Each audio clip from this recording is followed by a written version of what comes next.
Mainit na balita mga guys, si Kibuloy makukulong na. Ayan, panoorin natin itong balita na tanggap na yung sabina.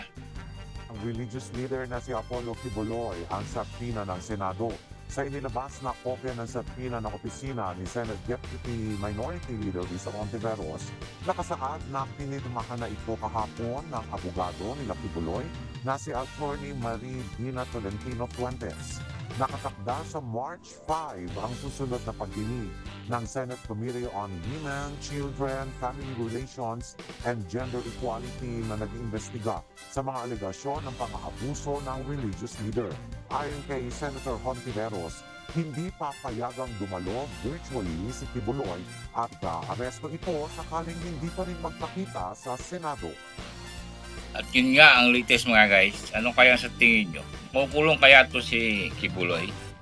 Para sa akin naman, si Kibuloy may kasalanan konti sa mga babae siguro. Pero yung contribution niya sa Pilipinas, malaki naman, undeniably na-appreciate na talaga ng mga tao. Yung news, at saka yung sa NTFL Cup. So, God bless na lang po sa inyo.